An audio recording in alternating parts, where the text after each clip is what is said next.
ከ6 ሰዓት እስከ 9 ሰዓት የቆየበት መርገመ ስጋ መርገመ ነፍስን የሻረበት የጥል ግድግዳን ያፈረሰበት ሰላምን የመሰረተበት ነው።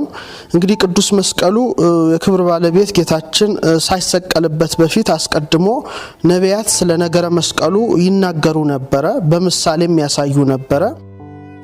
ራሱ እግዚአብሔር ዓለምን ሲፈጥር በተለይ በዕለተ እሁድ የፈጠራቸው ቅዱሳን መላእክትን ስንመለከት ኪሩቤልና ሱራፌል የሚባሉ ጾርተ መንበሩን የሚሸከሙ አሉ።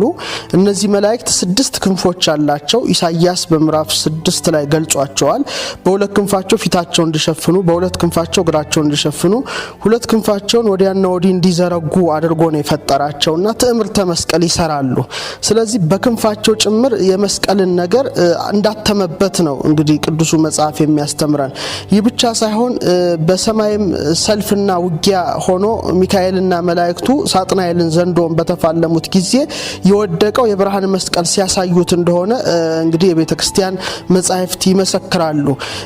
በኋላም ነቢያት ነገረ መስቀሉን በብዙ መልኩ ይጠቁሙ ነበር። ለምሳሌ ያዕቆብ ዮሴፍን ልጆችን ሲባርክ እጆቹን አመሳቅሎ እንደባረከ መጽሐፍ ቅዱስ ይጽፋል። ትዕምርተ መስቀል ሰርቶ ማለት ነውና በረከት በመስቀል እንደሚተላለፍ ያመለክቱ ነበር።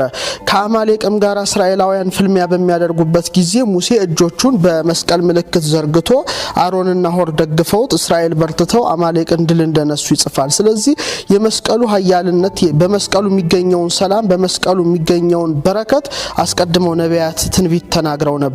ዳዊትም ለሚፈሩ ሰዎች ምልክትን ሰጣቸው ብሎ አጋንንትን ድል የምነሳበትን ትዕምርተ መስቀል ምልክት ብሎ ዳዊት ይገልጠው ነበር። እንግዲህ ነቢያት የተናገሩት ሊደርስ ሊፈጸም